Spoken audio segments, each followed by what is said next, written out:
Welcome to the Empowered Women in Gaming interview series. During these interviews, you will meet some of the most amazing women in the gaming and entertainment industries who have burst through glass ceilings, achieved remarkable accolades, and empowered other women to do the same. During this interview, I had the pleasure of speaking to ShondraLive. Shondra is a Twitch streamer, a professional actor, an activist for autism awareness and support, an artist, and an overall badass. Hear Shondra's entertaining and inspiring experiences in the acting industry, from meeting Samuel L. Jackson to being a naked corpse. If you are looking to support our cause, please check out our Empowered Women merch line, the proceeds of which will be going to Women's Shelters Canada. Their link and the link to the merch are in the description. Hi, I am here with ShondraLive, an incredible streamer, cosplayer, actor, artist, activist, like you name it and she does it. So we're going to talk to her about all of those things and what makes her such an incredible role model for other women in the gaming industry. But before we begin, I have to inform you of one very important thing. I have to inform you that Shondra and I are friends IRL, and because of that fact, she is going to get it a little harder than most people who come. So normally I would start and be like really sweet and ask about her day, but I don't care. I want to know, I want to get to dirtier shit. So we're going to make her start off by playing a round of Never Have I Ever. Oh no. Just you and me. Are you ready? Okay, give the full rules, because I haven't played this in years. Okay, the rule is I'm going to give you a have you ever question, and you have to answer it honestly. And if we think that you're lying, we will just claim that loudly in chat. Okay. In a very embarrassing way. And that's literally all that happens. All right. And if you get it right, I'll give everybody poops so that they feel great. So it's kind of like So am I supposed to lie? Is in their head. No, you're not. No, you're supposed to tell the truth. But let's tell the truth. Okay. If we think you're lying, there will be consequences. Oh, okay. Okay. Are you ready? Yep. Never have I ever slept with someone for revenge. Why would someone sleep with someone? No. No? That's weird. That seems weird to me. Yeah, why? Because then they're well, wouldn't they be very happy for, getting some? Why? True. What revenge is that? True. It's not very vengeful. That's like reward. Yeah. So I have a follow-up question then based on this information. Would you say that when you had sex with Caprice and Poppy's dad on his stream table, was that for revenge or just for pure pleasure and happiness? Oh, that was pure pleasure. That was pleasure. There was no revenge involved. Yeah. I believe you. I heard much about his dad. So I had to find out for myself. And 100%. Now Caprice and Poppy has to call me stepmom. He does. Yeah. And actually, I think from here on in, that is what we'll make sure he refers to you as, or there will be consequences. Yeah. Absolutely. Yeah. If not, I have to spank him. Good. Yes, multiple spanks. You are 100% correct. You gave the right answer, and therefore chat got 1,000 poops for your incredible response. And we also know Caprice and Poppy has a small peepee, so obviously she went for the dad. Yeah, Next, of course. Never have I ever found a spider in my underwear. Oh, not that I know of. Lots of other places, but not my underwear. Where? Oh, name a place where you've discovered a spider. That would be kind of weird, A weird place? I wouldn't say anything weird, but like when I was camping, I woke up to one like right in front of my face. That sucked. That would be sucky. Yeah. Yeah. I wouldn't like that. No. No. Not next to your face. No. Okay, but not in your underwear. Have you ever discovered any type of bug type thing in your underwear? No, thank God. You haven't? That's thank God. Thank God. Wouldn't that be like disconcerting? Yeah, I would immediately go to the doctor first. Yeah. Be like, why? After killing whatever bug I found. Maybe wouldn't be a doctor related issue though. It could just be that they crawled in there while you were sleeping. You don't know. It could be. True. Yeah. I'd still be very disturbed. It could be. Yeah, it would be still weird though. Yeah. One time a bee flew up on my underwear while I was wearing them, and then it got lost and then I got stung. Where did you get stung? You know where I got stung. Oh, Jesus Christ. Yeah. Oh, it was bad, Shondra. I'm really glad that you haven't had insects in your panties, because it's not a fun experience as much as we as Yeah, much as I we never would got all stung think. there, but I got caught on a fence once. You got your underwear caught on a fence? No, my crotch, like Your- just outright. Your crotch. Like, Yeah, I legit got stuck, and it was bad. It was bad. Wow. What? Yeah. Like, so there was no material separating your hoo-ha No, there from was material. the fence? It just ripped through the jeans no. and the underwear, and like got cut and caught, and like it was fun times. terrible. I'm so sorry. I shouldn't have said that. No, your story is far more horrific than mine. I'm so glad that you shared it. I immediately feel better about my cooter bee incident. Your incident is glad I can help far you feel better. worse. It's a cooter So glad I fence can- incident, yeah. and cooter fences I think Yep. would be worse than cooter bees. Cooter Dang. bees. I love it. Could have Fucking been great. worse. God. Oh, Yep. Lord. I don't know. Okay.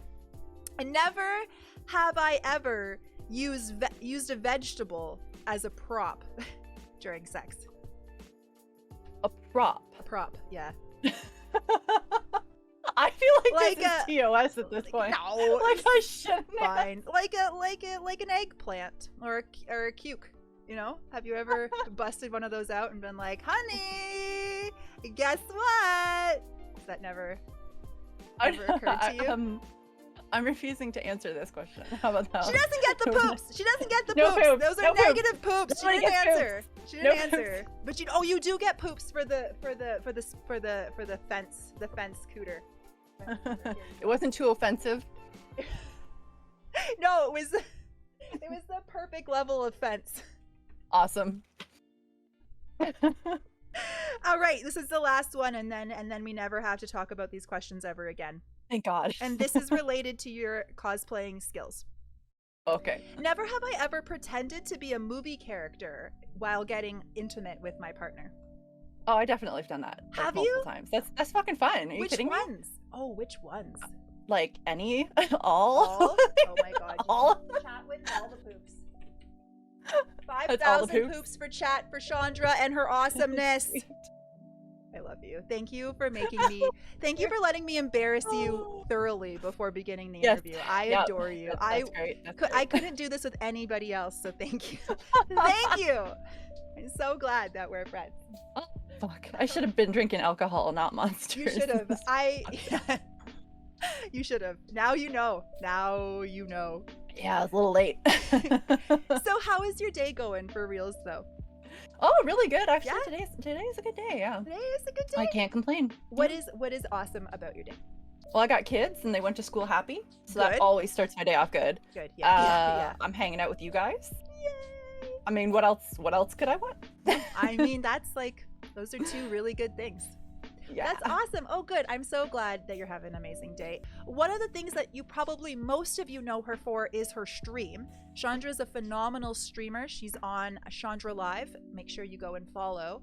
I need to know about your streaming journey. When did you decide to start streaming? And what got you into it? Oh no. Haha. I can't tell full details about this story. I can tell certain things. So I was on Tinder. I met this guy. Yeah. And this was a couple of years ago, I guess. Yeah, like 2 years ago now. Okay. And I guess he was a partner. I will not say names. Okay. But He was a Twitch partner, though. Yeah, Twitch partner. Okay. And so I was like hanging out in his stream, and I love the community. It's really fun. Mhm. After we stopped dating for reasons I will not disclose, Okay. because there's a whole lot there. I started streaming myself because I was like, I do acting and cosplay and like all this other crap anyways. I'm like, you know what, this is fun. And I've been a gamer for like literally as long as I can remember. So I'm like, I'm just gonna do this. And I kind of dicked around with it, had fun. And like, it's only recently that I've been trying to like take it seriously. It's still so much fun though. It's hard to like think of it as serious, but no, the back stuff is a lot of work. I'm putting a lot more into it than I ever was before. That's awesome. How long ago did you start? Streaming, I think we're almost on 18 months. Really? Yeah. You're doing so incredibly well for 18 thank months you. into stream. You have made Thank such a mark for yourself. I feel like everywhere I go, people are like, "Oh, I know Chandra." Really? Yeah. That's so cool. We have I didn't similar know that. circles, I suppose, but That's true. Yeah, we definitely do. We definitely do. Yeah. Yeah. So, So you got into streaming, you've been in it for 18 months. Yeah. And what have been your goals as a streamer? What has kept you streaming? I mean, honestly, I just love it. That I didn't originally have any goals. I was just like, I'm having fun. I feel like I'm home. Yeah. If that makes any sense. Like, growing up, I didn't really feel like I had a place to fit in. Mm-hmm. And honestly, I love Twitch. Like, I love all of it. So I didn't have any goals. Now I'm starting to feel like, oh, maybe I can make this a career thing. I'm at the very, very beginning of that decision. Yeah. So just trying to put myself out there, put myself into it. Partner is obviously a big goal. Mm-hmm. I'm not rushing it though. I'm like, I'm just gonna keep doing this for years, so it doesn't matter when I get it. But yeah. That's awesome. That's so great. And you know what? It's like, leave it as a goal and you'll get there faster than you even realize. It's just, as soon as you stop focusing on it, it clicks. And your stream is so incredible. So what kind of things can viewers expect when they come to your stream? It's completely wholesome. Those eyes goodness. aren't innocent eyes. Those are mad sus eyes. I don't know, guys. Don't trust what's coming out of her mouth right now. This is iffy. This is getting iffy. Okay, so your super wholesome stream. Yes. Yeah. I don't point out when game bosses have giant cock rings, even though they're supposedly G-rated games from my childhood. You have to point it out. You have to point it out. I don't notice like all of the innuendo and like focus on it massively or anything. It's just I'm oblivious to those kinds of things. So these are the things that you can't expect on a ShondraLive stream. No, Okay. no, never. Got it. We're talking to her about all of the things that make her Chandra and that make her hair that perfect. We also are going to find out about that. Thank you, Awkward wigs. Scone. So stunning. That's obviously your real hair. No. Oh. No. I have a bunch of wigs. I look different every stream. Every stream, you do. Do Dark you purple. do a lot of cosplays on your stream? I don't do as many I mean, October is going to be like all cosplays. Mm-hmm. October last year was every single stream was a costume or cosplay as well. I might start that tomorrow. I'm not sure yet. I'm thinking spooky season, just tiny, just a teeny bit. But I do a lot of dress up. Like, I feel like cosplay is different than dress up because like I just like having my hair different all the time. Mm-hmm. And that's more dress up. Yeah. Whereas cosplay is like a specific character or personality, if you will. Yeah. But I do it a lot. So the dress up, the wigs are Chandra dress up, but cosplay is like you take on the whole persona and like embody it. Well, I at least take on the whole look. Yeah. I might not take on the persona, but I'll definitely like. A couple weeks ago, I was Poison Ivy, and it was definitely Poison Ivy. And every once in a while, I'd throw in like a little bit of acting, but a lot of it was just me. As Poison Ivy. Yeah. I mean, she doesn't have to say much to be as poisonous as she is. That's true. So, what kind of plans do you have for October? Are they secret, or have you revealed your cosplays for October? Well, I haven't revealed what ones I'm gonna do what day, but basically or costumes as well, because it's Halloween, so I might be like a fox or a bear or something like random, whatever. But you're gonna dress up like almost every day, every stream. Every day, every time I stream, I'll have something. Yeah. You guys, get over there. Make sure that you find out all of the outfits. You'll win in this stream if you come back and report back on the outfits. I don't know what you win, but it'll be winning. As I want to know all of her outfits. That's so exciting. When do you typically stream for all of these people so that they know? Tuesdays, Wednesdays, and Thursdays from 10 a.m. to 1 p.m. And then every other Saturday if I've not gone away for the weekend. Last time I was supposed to stream, I was in Toronto with a bunch of other Twitch streamers hanging out. But this weekend, I get to do my evening Saturday thing from 6 p.m. until midnight. Awesome. Yeah. That's beautiful. Okay, so now you guys know the stream time, so you have no excuses. Music can go down, thanks, Sin. You have zero excuses to get there. Chandra, I want to talk a little bit more about your streaming, because like you've had a ton of success with it, but I imagine that along the way there's been some challenges. What are some of those things that you've faced getting into streaming and staying streaming? I think really mostly just real life stuff. I mean, I have trolls, whatever, but Mhm. I don't care. Like, I'm pretty good at brushing them off or banning them or not worrying about that. But just like when real stuff interferes with my ability to stream, Mhm. that's my biggest challenge. Mhm. Yeah. What kind of like life, like kids, just shit Yeah, that comes yeah. up? Yeah, shit that comes up. I only took off I took off almost 2 months at one point. Mhm. Friend of mine passed away and then my cat passed away and I was just Oh, like, I that's need some me that's a lot. time. Yeah. Yeah, yeah, That's important. That I think that's yeah. really important. Is what kind of advice would you give to people who are beginning in the streaming space? Maybe they're only like, a year in, under a year in. What kind of lessons have you learned from beginning this streaming journey in the past 18 months that you would pass on to others? Just have fun. Try not to worry like all these people who worry about numbers or like people unfollowing, following, and like if you stress about it, it's not going to be fun. You're not going to want to do it. It's going to weigh on you and you're going to do it less and then you're going to stress more and like it's going to be a snowball effect. Have fun with it. Keep having fun. If you're not having fun, don't do it. Like because you don't know if you're going to be super successful. You don't know like even people who work their asses off, not all of them are going to make that success.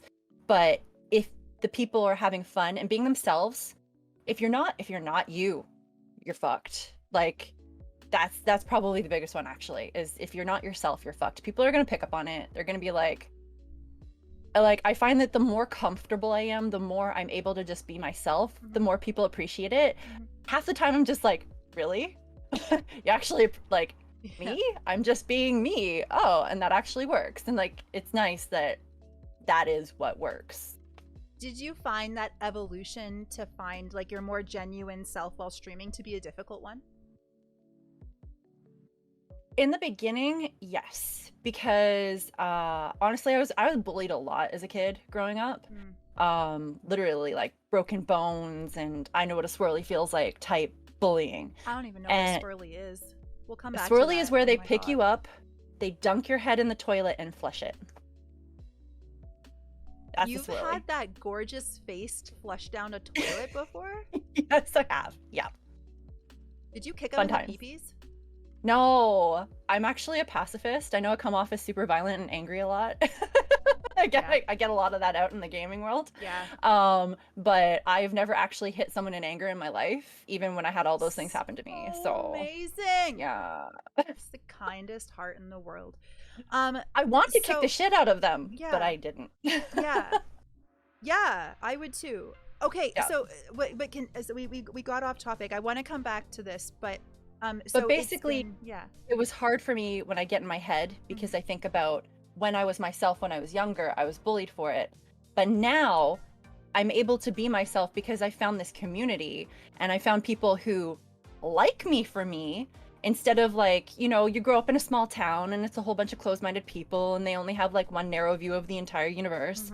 Whereas like Twitch, I mean, people are already here for gaming and like they want to laugh, they want to be entertained and I can be me. Yeah. And I found so much acceptance in this community that like it's allowed me to be more of myself, if you will. That's incredible. What an incredible experience you found then through Twitch. Just Yeah. like that freedom of expression and not being afraid of being bullied. Definitely. Now, Twitch can be considered an incredibly toxic place. There's a lot of bullying that goes on online. How do you continue to go forward with that confidence, knowing that bullying is still possible? Well, it's because I've made my own space, I guess, and I'm able to be myself in this space. So if someone comes into my space, I can just be like, go fuck yourself. Yeah. Like, so I feel empowered already to the point where if someone comes into my space, now I don't think I could have done that in the beginning.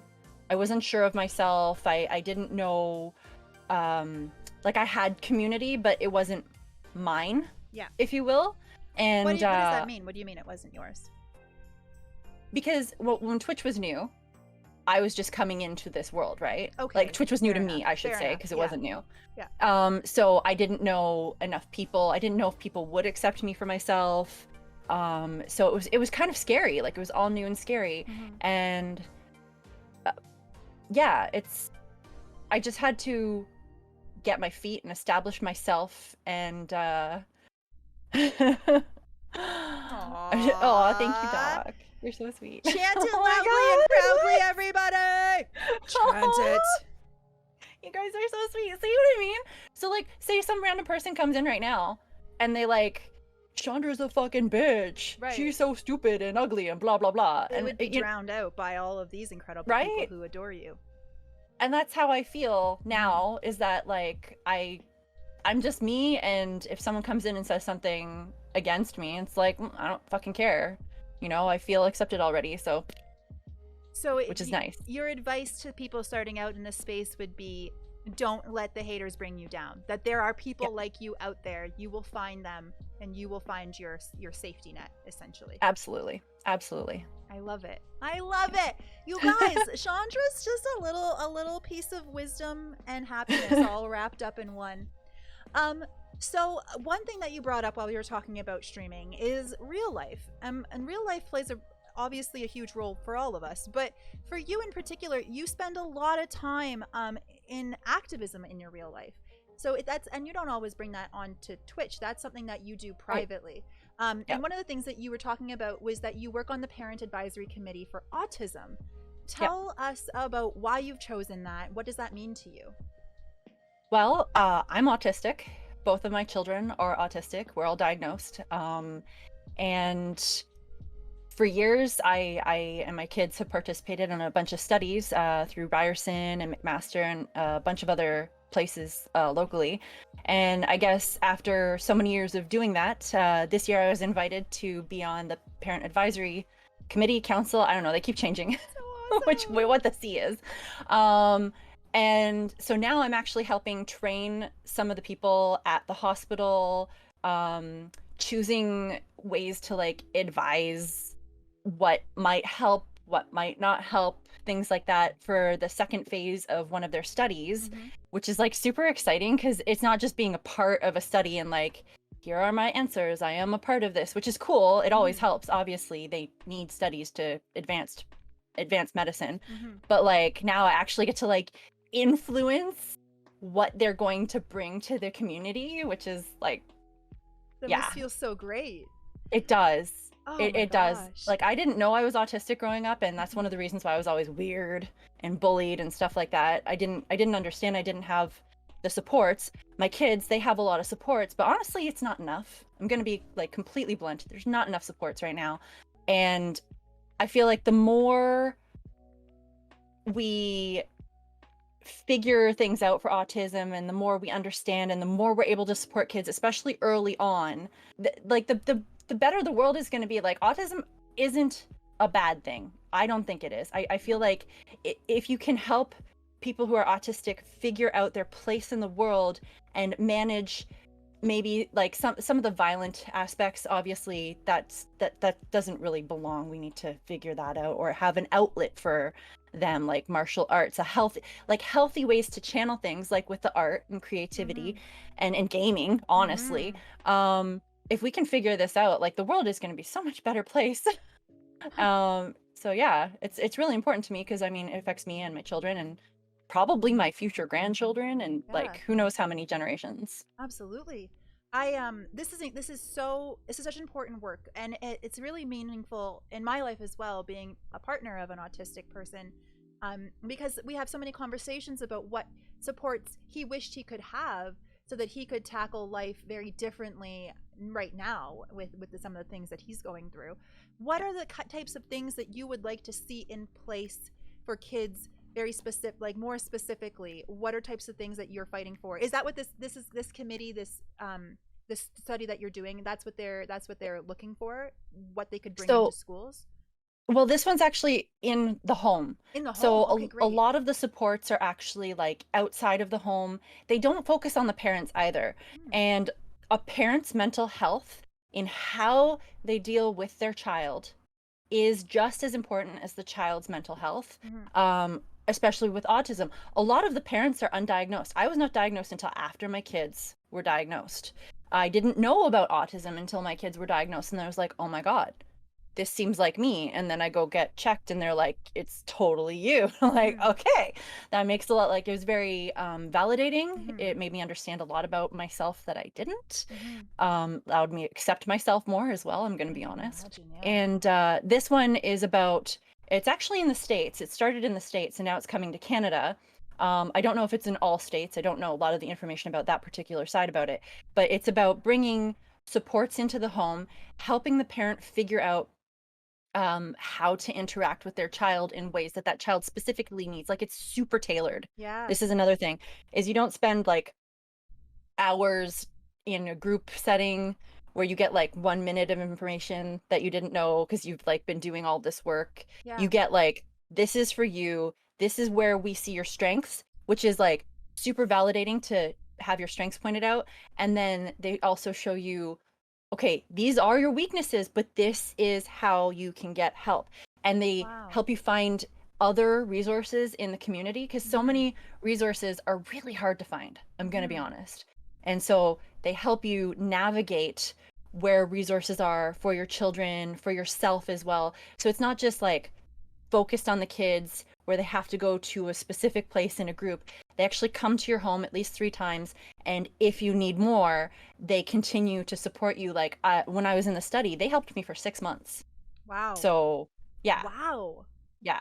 So what, it's not like a list of, here are some, you know, general supports that everybody can use. That's not what this is about. This is more about, here's an action plan for your family. Yes. That's going to make a difference and help you as a whole like heal and learn and grow and make an environment that's right for this child. Exactly. What a beautiful purpose that is. It really Incredible. is. And like this needs to be in every home. Yeah. With and like it's not just for children with autism, at least in the American version. It's about behavioral things. A lot of families who are like at risk of drug abuse, or there are behavioral issues going on. It's kids 6 to 18. So I'm hoping that they bring that aspect to Canada as well, because that would be great. But right now they're focusing on autism solely. And is the goal of the study to encourage the government to provide funding for this type of thing in Canada? Yes. Awesome. Absolutely. Wow. Wow. And you're not just on the committee, you're helping run and organize this committee. Well, I'm helping with the direction. So I'm on the committee. So they come to me and they ask me questions about my experience, and I'm able to talk with some of the people who are actually doing the therapy. So they're not in the field yet. They're 4 people who are in training, and so I'm communicating with them directly to try to help them figure out what other families might need. That's awesome. That is so great. How does that make you feel? Like, what kind of purpose does that give you?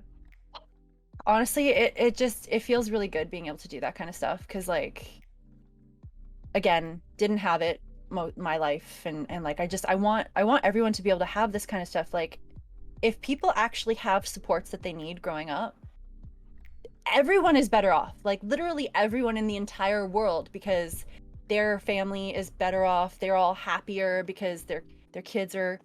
But yeah, no, it spreads. You know what I mean? Like, you add some good stuff to the kid and you add some good stuff to their family, and then their teachers are happier, and then the kids that the teachers are teaching are happier, and the people they're around are happier, and like it kind of like spreads the love. And it creates a whole like ripple effect outwards, just from improving the quality of life at the home. Yes. Are you comfortable speaking about some of the things that you've done and you've discovered in your own home that have helped and improved things for you? I mean, with my kids, most of it's sensory stuff. Smells and sounds and flashing lights and like all this stuff. I just learning how to deal with that. Behavioral things, learning how to talk to them, changing words, subtle things. Instead of no, like, I know this is gonna sound crazy and people are gonna think I'm nuts, but I don't use the word no, like almost never, unless it's like a safety issue. Like, no, when they're about to hit someone, to get their attention. But it's usually like they ask me a question like, Mom, can I have ice cream? And it's like, maybe tomorrow after dinner, if you do these particular things. Like, it's not necessarily like a flat out no. Right. It's making them feel like there's a possibility still, because if in a lot of behavioral things, you say no, it's just like, Right. meltdowns. It just explodes, right. So if it's like, after dinner, or I'll think about it, or did you do this, or have you, like, a lot of times no is a direct line to a behavior. Yeah. Shutting down people with autism does not work. And no, it doesn't.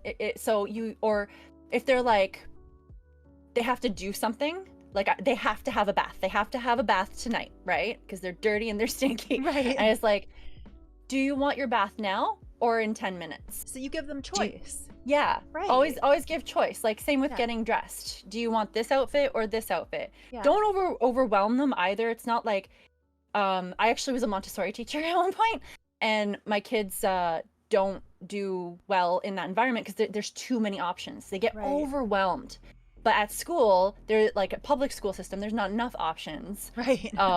They're like, you have to learn this particular thing at It's this a time. line. And Montessori Yeah. is like 100,000 things. Yeah. So finding like 2 to 4 options max. Like at books, like if we're gonna read a book, I don't give them all the options. I'm like, okay, these 3 books, which one? Which one? Yeah. You know? Here's the Yeah. choices. Yeah. And what kind of difference has that made for you? It makes a huge difference because there's fewer meltdowns. They feel empowered. Like they have options. Even if they don't really, like with the bath, they're having a bath tonight. They're doing I don't it. say like, do you want a bath? Yeah. That's the worst thing that you can do. Do you Of course wanna? they're gonna say no. Yeah. You can't. They're That's always not gonna the be like, option. no. Yeah. Exactly. But like, steer it and make it seem like there's multiple choices. That's awesome. That's so incredible. Have there been any other major strategies that you've picked up from these studies? Positive reinforcement works better than negative always. Definitely. Long term, it can be harder, right. because you wanna be like, no iPads, no this, no that. Kind of make it like the reverse is like, they are never allowed iPads, but suddenly, oh, you did really well in school today. Would you like to use your iPad?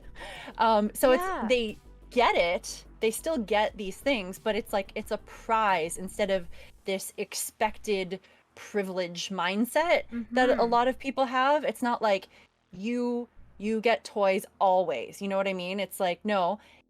My daughter, she asks for things all the time because she watches this crap on YouTube, and then she's like, I want this toy, I want that toy, I want this toy, I want that.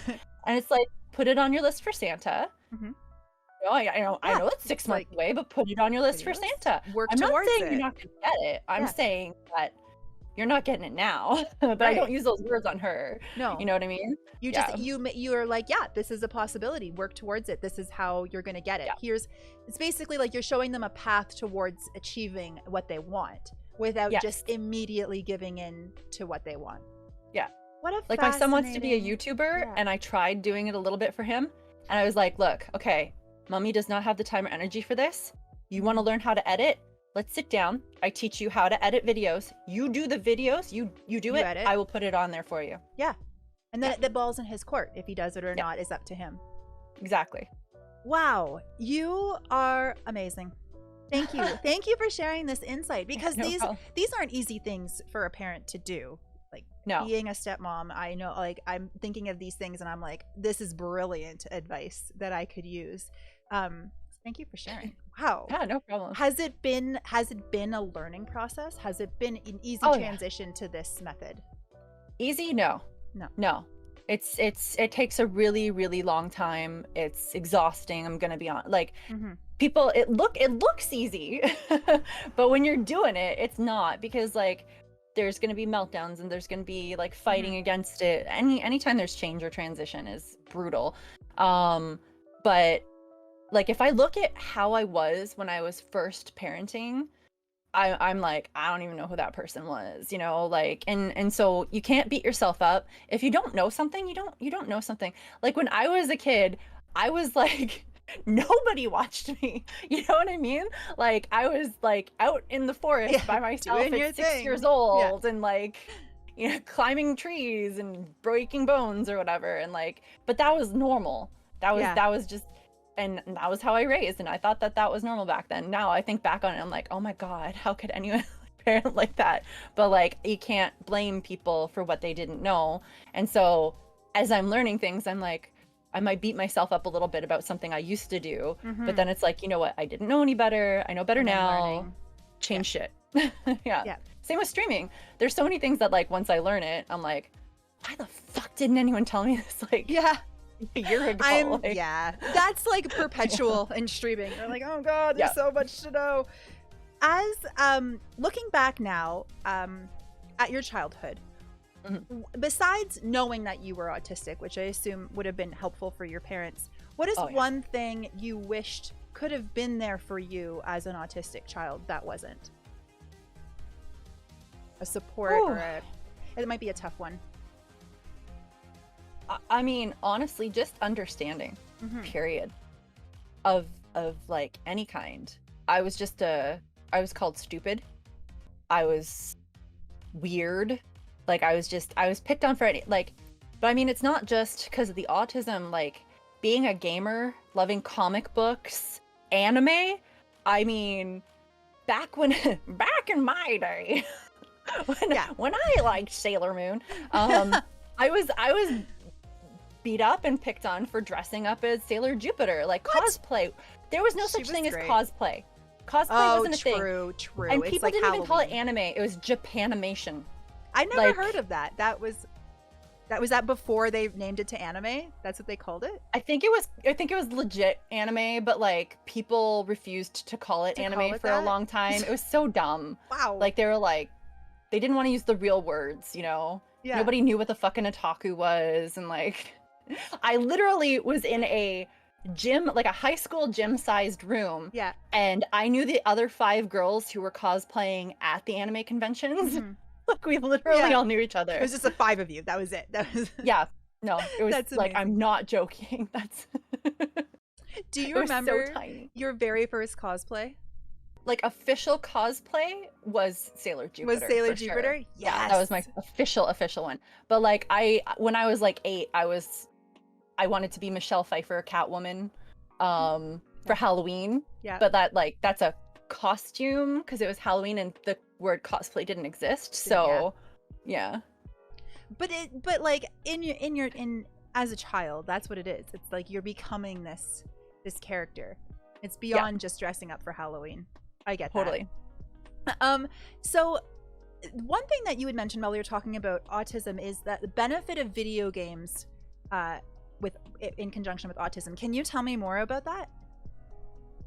I mean, for me, it was an escape, definitely. I just, I mean, because I was bullied, I just wanted to play games all the time because that was my safe space, right? And it was fun. I always loved stories, so like movies and books and things like that. So RPGs are my favorite because I like immersed myself into the stories. And when I was 8, my dad rented a Super Nintendo and Zelda: Link to the Past. Like I'd played video games before this, but like this was like the game that made me a gamer. My dad, my mom, and I would take turns playing. And that's awesome. We loved it so much that we stole the rental cartridge, we bought a new one, and we switched the rental stickers onto the new Zelda cartridge and gave it back and bought a Super Nintendo. Like that's how much we loved it. Because you wanted to save your progress? Is that why you gave them the new game? There was no like save cards or anything, so we had to keep the cartridge that we had. I mean, you bought them a new cartridge. I think that's fair. That's fair. What do you think? Has the study group that you're working with, or have you heard of any studies that have analyzed the benefits of using video games to assist autistic children in their development? No, but that would be so good. Yeah, I wanna hear that. Like I wanna find ones that do that. I'd love to participate. I've heard that there's preliminary research about it, that there are video games being designed specifically to help autistic children with their social skills. I know that social stories are utilized a lot, and this would make a lot of sense because with the video games, you'd actually be actively participating in the social story. And you could design your character to be like yourself, and I know that helps me. I like to I love designing characters, and then I become that character, right? So it's so fascinating. I'd love to know. Like I'm very excited to see as it rolls out more and more how it's being used to support. Definitely. Do your children play video games? Yes. What do they play? My son is obsessed with Minecraft. There's this one PKXD he plays a lot. He really wants Roblox. I'm considering it. He's got to do some behavior changes before he gets that one. What are the ones that he plays? Splatoon. Oh, Splatoon 2. Yeah, he loves. That's awesome. And 3 has just been announced. I bet he'll be super hyped about that. It's not coming out until next year, though. I don't think so. No, but he's already planning that one for sure. Is he really good at games? Yeah, he's actually pretty good. That's awesome. My daughter tries, but she's a rage quitter. I can identify. She's good in the arcade. She went into the arcade once, and I love that she went right to the Ninja Turtle machine because that was like my favorite when I was younger too. And she was just like, like she's a button masher. So like fighting games, she's just kicking everyone's ass. But like if it's like a puzzle game where she like really has to think about it and it's too slow for her, she's just like, I don't want to play. Oh yeah, I feel that way. She and I are very much alike like that. As soon as it becomes too challenging, I'm like, get me out of here. This isn't fair. For sure, this is unfair. Nobody can beat this game. I'm sure of it. Yep. Awesome. Is there like the Family Checkup Canada? That is the name of the study that you're currently participating in. Yes. Correct? Yeah. Awesome. Yeah. Anything else like in this realm that we haven't touched on that you'd like to share just before we move on? I can't think of anything. Awesome. This was I'm so glad we spoke about this. This is something that makes you incredibly unique and important, and you're doing this beautiful workout and your work in your community that's going to make a real difference on families' lives. So thank you for what you're doing. I know from Doc and I's perspective, we know this work is essential in Canada. So thank you for being a part of that. You awesome human being. Let's talk more about what all the awesome things that make you you.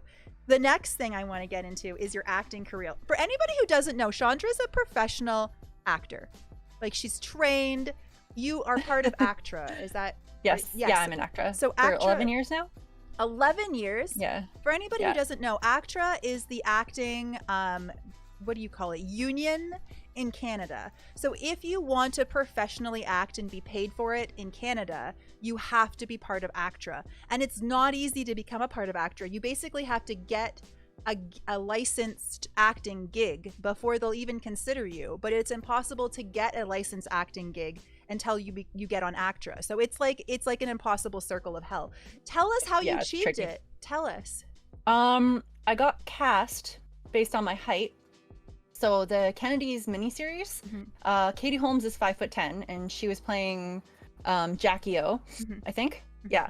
And so I was cast as Jean Kennedy because I'm also 5'10". That's amazing. So that was like my first credit, and I'm like, oh, okay, I'll take it. And then once you get your first credit, you're an apprentice, and then it's easier to get other ACTRA gigs. Yeah. That's insane. So, okay, oh my gosh, I have a million questions. Let's start from the beginning. How did you get into acting? Where did it begin? Oh God. I mean, when I was a kid, I always wanted to act. I was in like drama camps and like I tried to do the stage stuff at school. That didn't work out so well because again, I was bullied. So I was like coughed off the stage and stuff. They jerks. Jerks. Coughed off the stage? Like people just coughed until you left? Yeah, they were rude. I don't like those people. No, I know, it was bad. But I was part of Galt Little Theater where I grew up, and I got out of acting for a while. I was actually kind of homeless as a teen for a few years. So I was focused on not acting at that time. And when I finished high school, and then I went into art for college for a little while. Then I took a year of like, I don't know what I'm going to do. I got accepted into OCAD second year, but I went into massage therapy instead. So I've done a lot. I wear a lot of hats. What can I say? Absolutely. While I was a massage therapist, I don't know if you can see my scar on here or not, but it... yeah, there it is. I see it. It's down there, a little lower. I broke my wrist while giving a massage. Technically, I broke it. It was like a stress fracture. I was doing too much work. Okay. But it ended up like spiraling. After 3 months of working with a broken wrist and not knowing it was broken, I fainted on a client. I had to go to the hospital. I just had this vision of you massaging a person and just like falling over top of their body on the massage table. Is that how it happened, or did you fall to the side? I fell next to them. Dang Thankfully, it. I didn't fall on the person. That would have been even more. I'm still gonna envision it that way, just you like collapsing on some person's naked body.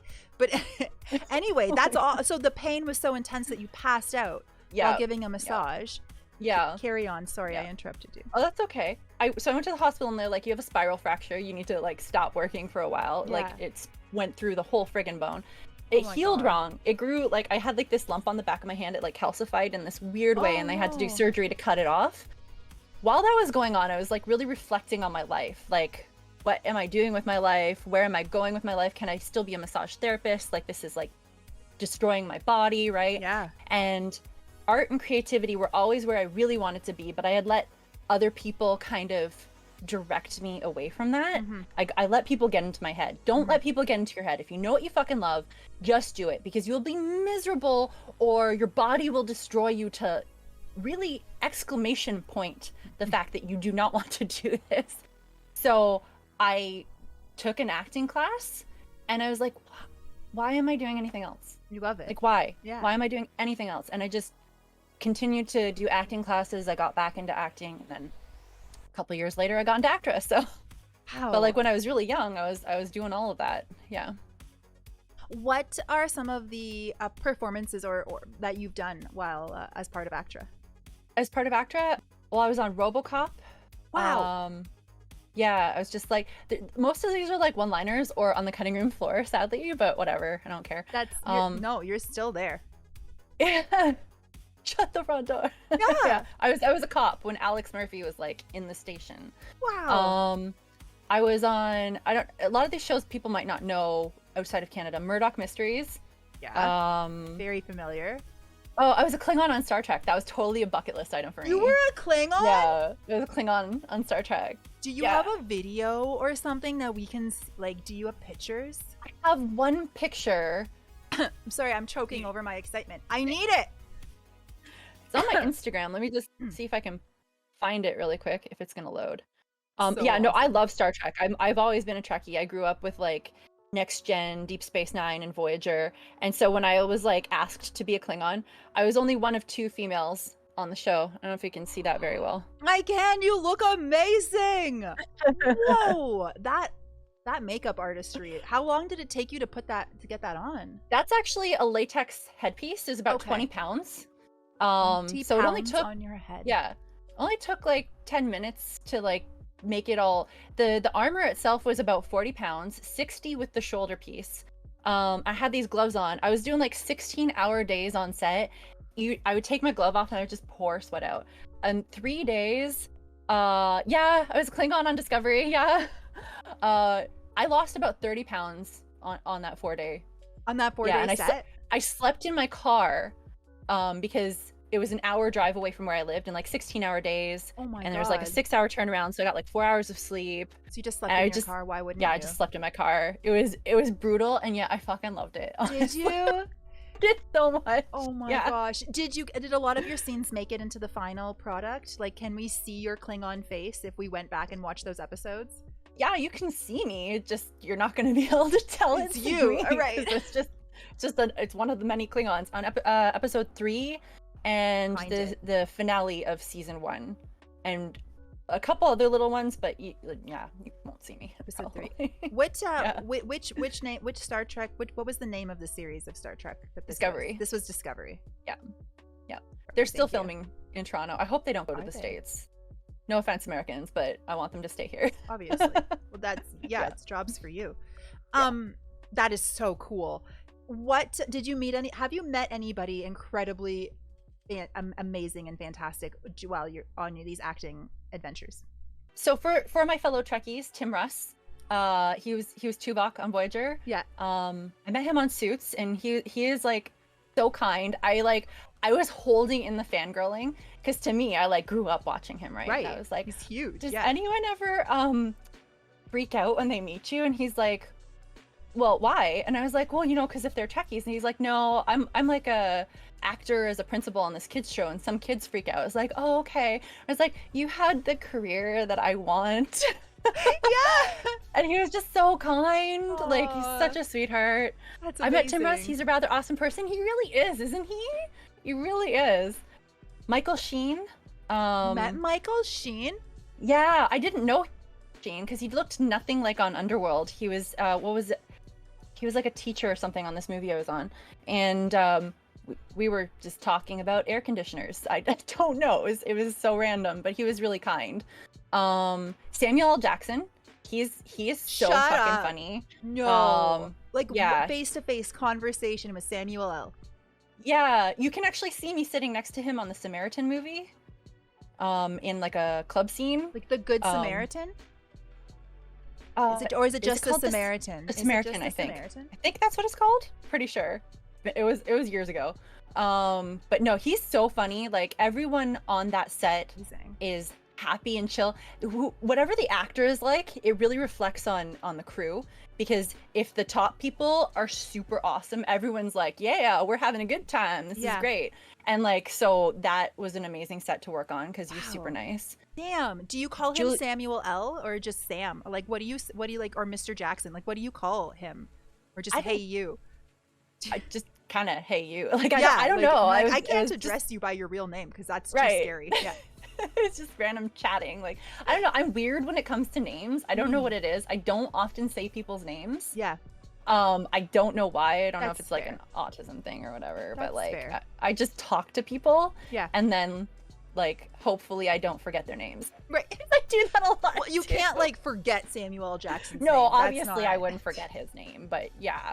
No, I get it. I get it. That makes sense. Anybody else? I've met Julia Roberts. Shut up. She's my favorite. Katie Holmes was who I was acting with on. Was your dialogue with her when you were doing the Kennedys? I didn't actually have lines. I had to cry and sing.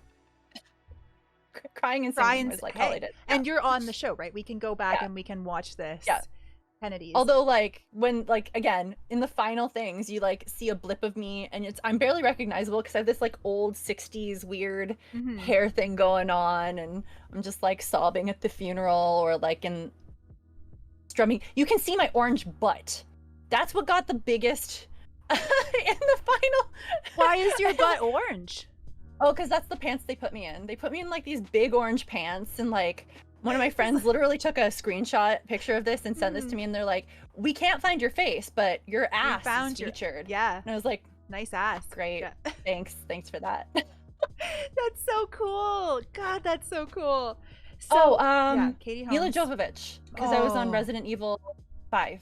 You were in Resident Evil 5? Yeah. Were you a zombie? Were you? Fuck yes. There's like a house, and the zombies all break through the door. I'm the first zombie through the door. We're watching Resident Evil 5, Doc. We're finding her in all of these movies. I want to challenge Doc to create a clip compilation of all of Shondra's appearances in movies. It's literally gonna equal like 30 seconds tops. No, that's how much I'm in. This is so cool. And so you said you were on Suits as well. Such a good show. Such a good TV show. I met Meghan Markle. Did you meet Meghan? Yeah. You've met royalty, pre-royalty. Yeah, I guess so. Damn. Was she as nice as she seems?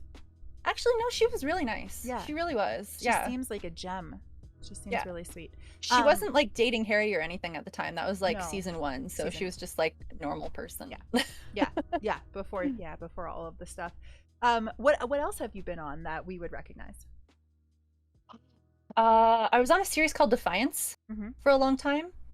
I don't know if people know that one, but that one I enjoyed working on the most. I was this white-haired alien race. And that was like super fun. I like the ones where I'm basically paid to cosplay. I'm gonna be honest. Like, you don't recognize me because I'm an alien or a zombie or some other random shit. Saving Hope is like this nurse show I was on. The cool thing about that was I was also the body for all of the bodies in that show. So anytime they did surgery, that was me they were cutting open. Always you. They did like this plaster of me naked, and then for the men they just altered it to be male. So anytime I was on that show acting, it was really weird because like I'd look at the like body on the table and I'm like, That's me. That's really weird. Were you, It's cut open and was it like everything, was it naked casting of your body? Yeah, I had to do it naked. Yeah. So was your like naked cast on these TV shows? Well, I mean, I don't think they showed the nudity part on the show. It was just they the like cut had up the thing portion. draped over, and then like the stomach and the intestines are coming out. But like, yeah, sometimes they do that. So I didn't know if like how does that? I wouldn't know. How does that feel seeing your own body being like?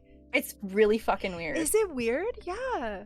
The weirdest experience though of all of the shows I've been on is Handmaid's Tale. So season 1 of Handmaid's Tale, I was a handmaid and my son was one of the kids who were like taken away. Your son got to play too. Yeah, yeah, so yeah. Cool. Yeah, he does acting too. Were you a handmaid? I was a handmaid, yeah. But the really fucked up thing about this is like most of the really messed up scenes that they filmed were in downtown Galt in Cambridge, which is where I grew up. Like all of the scenes where people are being hung are places that I would walk by. The churches were all things like this was the community I grew up in. On top of that, all of the people who work on that set, I know them. So there's like women being tortured. I'm like, that's my friend and that's my friend. And so like the combination of my childhood memories, my town, people I know, my children and myself being handmaids, tortured, and like the fucked up dystopian future of like women's rights being revoked and like slavery and all this other shit.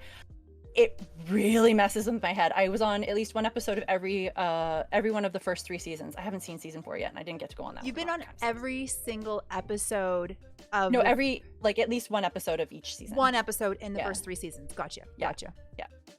Wow. Yeah. That so you kind of like it was like your hometown with the people in your life were being thrust into this world of Handmaid's Tale. Yeah. How did it's a complete mindfuck. How did it mindfuck you? I mean, like, I literally had, like, when I watched the first season after being on it, especially with my son and, like, knowing all these people, I totally had nightmares. But, like, it was so, like, it's so good. Like, it's so well acted, and it's just, like, I couldn't stop watching it, even though it was, like, completely fucking with my head. Yeah, I can only imagine. Will we find you in that? If we watch it, will we see your incredible face? You might. I think you might see my face in a couple of the episodes. I can't really remember. I saw my son briefly in like a lot of these things. Like again, they're so short, like little snippets. Yeah. How much recording would you end up doing? Like how like an hour, 2 hours of like recorded time for like a second of clip? How much would that ratio be? Oh God, no. It's more like 16 hours. Oh my God. Yeah. It really depends. Yeah. The lower the budget, ironically, the faster and the more footage. Yeah. But when it comes to like major motion pictures and things like that, for like 10 seconds of footage, it's like a minimum 16-hour day. Minimum. Wow. Holy crap. So you're like the amount of time that you're working, that you're putting forward on the set is significantly more than what is in the end product representation. It's not like you're slapping on a wig, getting makeup and hair done and doing a 1-second clip. That's not what this is about. This is like hours of tape of footage, and they pull like itty bitty pieces from to create their like movie. If you're one of the lead actors, you're looking at a good 2 minutes out of a 16-hour day. But like wow. Yeah, it's still a lot. Yeah.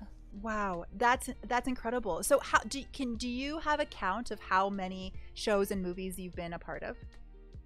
No, I wouldn't even know, So especially since I'm not counting.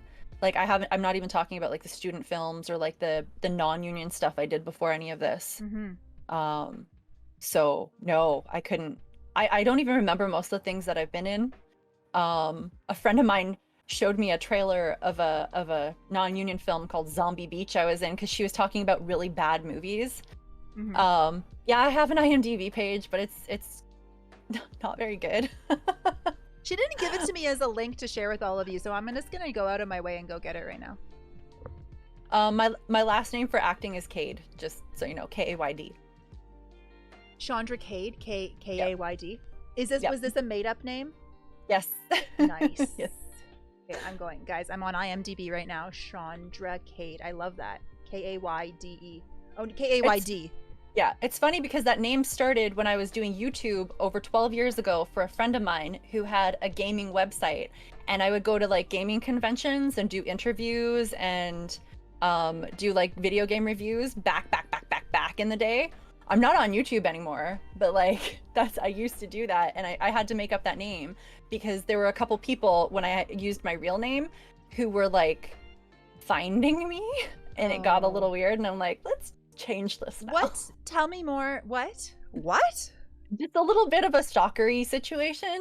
What did they see you in that they were like, I must stalk this lady? It was just YouTube stuff. Just your YouTube. Like, yeah. And they literally found my number because I was in the phone book. Right, under your name. Back when, yeah. And they like called me and they're like, I found you from YouTube. And I'm like, okay. Yeah. Bye. And then you changed your name, yeah. Yes. Yeah. Wow. Have you had that situation happen ever again? Or has that been the one and only? Good. No, not like not to the level where they found my contact information offline or like found where I lived. Yeah. Yeah. You know, I'm really glad the doc and I didn't feel that way when you came by with cookies for us. We were more like, Chandra's staying here forever. She can live with us. Yeah, that would suck if you thought I was a stalker. No, I didn't. You brought me gluten-free cookies. You immediately won me over. It was a done deal. We were set for life as soon as that happened. Especially since you guys gave me your address. I didn't like go out and find We did. That's a fair thing. That's a fair thing to admit. We also provided you with all the information to find us, I guess. Your IMDb page sucks. It does suck. I know. Okay, what? I know my No, IMDb. it's amazing. You guys, Really, it says no, it actress, sucks. writer, producer. She's awesome. RoboCop. Oh yeah, I you're wrote and known produced for a RoboCop, film though. once. You produced a film. Yeah. Wow. I forget about these things. So the last thing on your IMDb page is Bump in the Night, which was a short in 2015. Have you done any work since 2015? Not that is creditable. Okay. Wait, so it wasn't done through ACTRA, is what you're saying? No, it was done through ACTRA. Oh, okay. I can't do non-union work. So there's a difference between something that has credits and something that doesn't. So there's background performance is not creditable.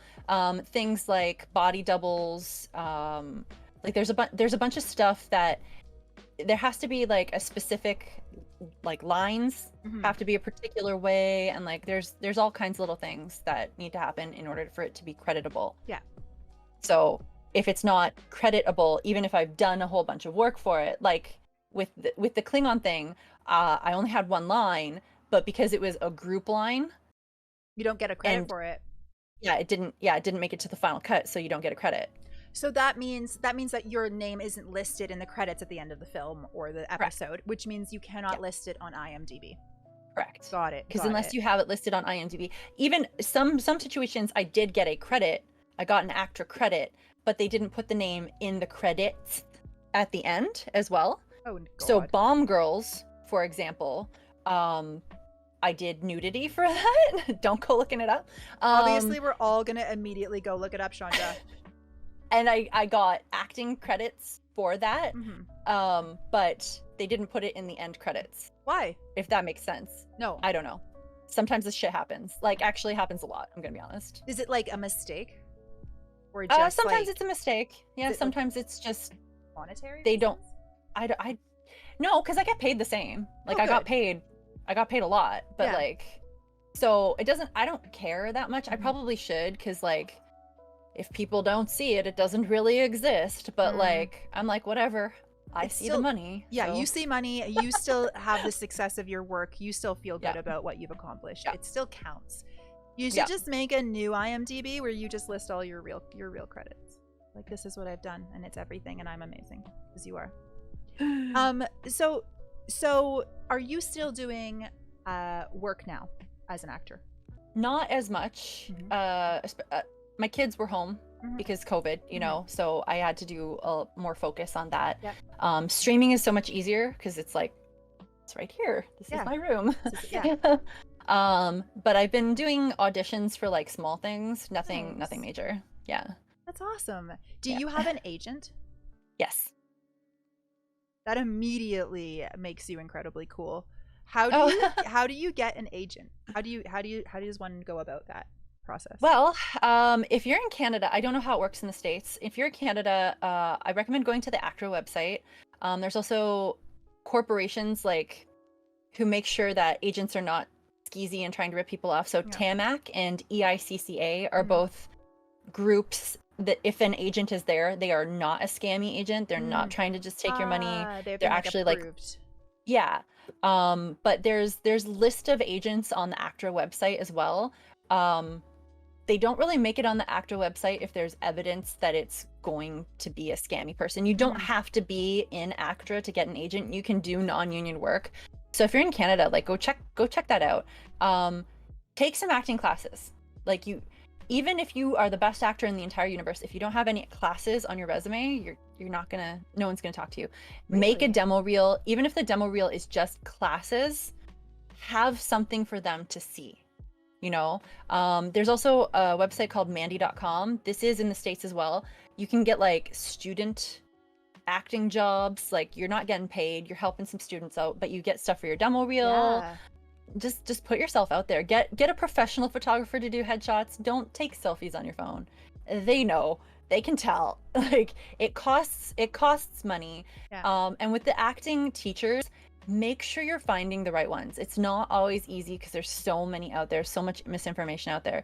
But you have to like talk to real actors, real working actors who are good teachers, who have been around for years, who actually casting directors want to see. And there's also like casting sessions that you can get into. So real casting directors, watch movies, find out where they're filmed. If they're filmed in your area, look at who did the casting. Yeah. Call that casting director. That person. Ask them what teachers they like. Yes. Yeah. And then learn from that teacher. Yeah. Smart. Yeah. If they're allowed to say it. Sometimes there's like political stuff that they can't, but like that was a great big insider secret. Yeah. That's the way to do it. How oh god, my question. Oh, so all of the things that you participated in or that you got jobs with were filmed locally to you. Like you didn't have to travel to do RoboCop or meet Samuel L. They were all right there in your area. Yeah. Toronto. Whoa. Yeah, it was all Toronto and Hamilton stuff. Yeah. That's actually awesome. Some things were in Guelph, the Guelph prison that shut down. I did a couple things out there. That was fun. So, okay. So that Guelph prison in May, they filmed some episodes with the Arkham Asylum. It was episodes of Titans. Was that you? Yeah. Are you in that? No, I wasn't on Titans then. I was on Titans last year. I was an Amazon Thermoscurian.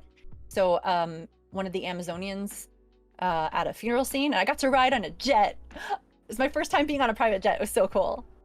What? Yeah. Because they filmed it on a private jet, or yeah, they filmed it on. Well, like there's filming on the tarmac in front of the private jet, and then there were some scenes inside the private jet. I don't think the scenes inside the private jet made it to the final cut of the episode, from what I saw, but it was pretty damn cool. And they picked me to be the pilot, so I was like literally like. You were an Amazonian pilot. I was an Amazonian pilot. Like the great thing about like this stuff is you might not see all of this shit in the final cut, but I'm like, I get to do this stuff. Yeah, like you get to experience it, whether or not it makes it to the end. You still have lived it. You still have had this experience. This is so fucking cool, Shondra. What is the one experience that really stands out as a pinnacle, as a highlight of your acting career for you, regardless of whether or not it made the cut to the show? Oh no, I don't know. That's hard. Like there's just so many fun like little things. What's something that stands out? A person you've met or an experience you've had that just has like really stood out for you? I mean, the jet thing was really fucking cool. Really cool. No kidding. Actually at the prison, it was really cool because my grandfather actually worked at that prison for 30 years, and getting to explore his workspace was really it was pretty fucking cool. Yeah. I feel like I told most of them, like meeting some of You did tell us like your coolest of your cool stories. I'm trying to squeeze every last drop out of you. If there's anything left that you're like, oh, this was so cool, I should share it. Oh, the only person I ever fangirled over, this technically wasn't acting work. This was, I was working as press at Fan Expo. And the only person I ever fangirled over was Bruce Campbell.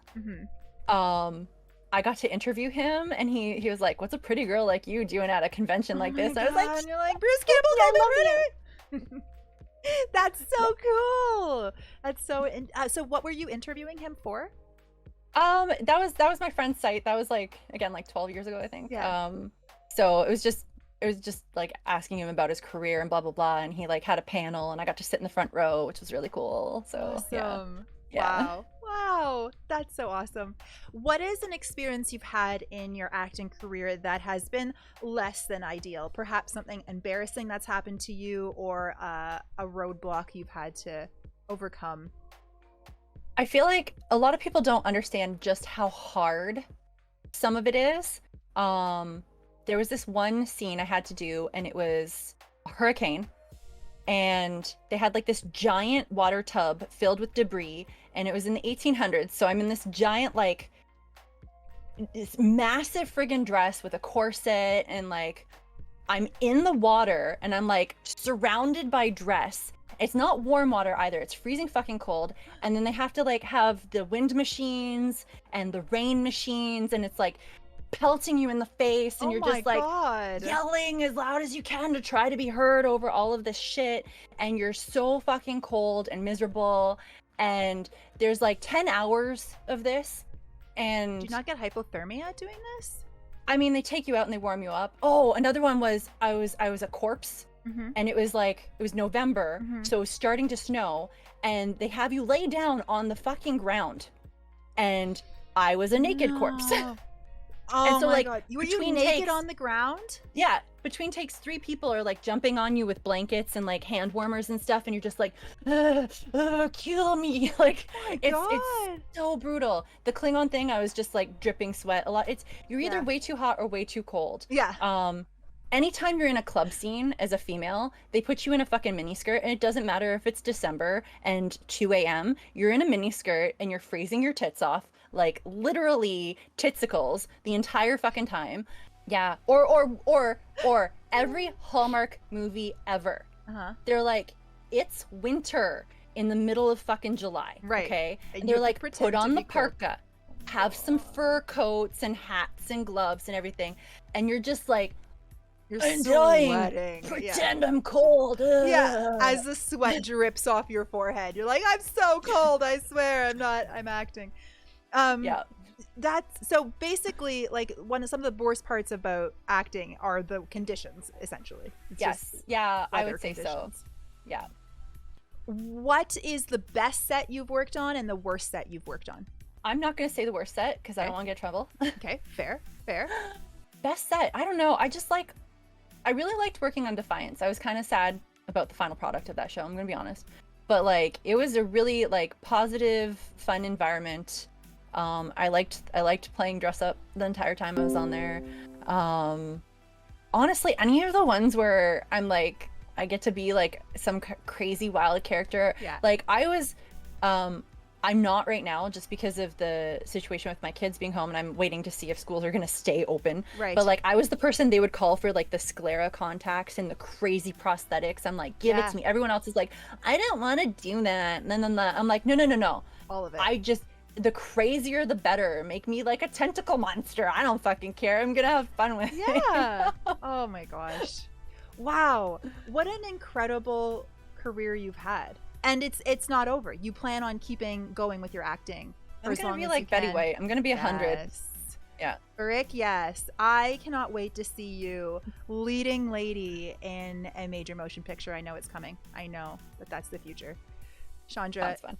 that is so cool. What an incredible career you've had. Everybody, go check out Shondra, IMDb, on her Twitch. Go find all of her acting credits and then go stalk her and find her face in every, or her butt in every movie you possibly can. Who, I guess you've already talked about some of the coolest people you've met. I guess to ask you who was the coolest would be unfair, as I imagine that'd be a pretty hard pick. Unless you have somebody. Samuel L. Jackson. Samuel was the coolest? Sorry. Yeah. I mean, yeah. What did you talk about with him again? I don't know. He was just cracking jokes the entire time. Really? Yeah, that was on it the just set a of work day, right? Samaritan. Yeah. Just another work day for him. Yep. Do you find that most celebrities are very chill and productive and positive on sets? No. Okay. No. But you can't tell us who, I assume. No, I can't say who, but there are people who they look like their persona and their brand is like cool and chill and awesome, and they are anything but. They're like, there are some people who their heads are so far up their ass that my God, I just but again, yeah, I can't say who. And there are people, like, you hear stories about like the drug use and stuff. I was talking to a friend about one situation, again, can't say who, but like I've seen a lead actress so stoned out of her mind that like I walked into the bathroom and she was just like in the mirror at herself, and I was like, are you okay?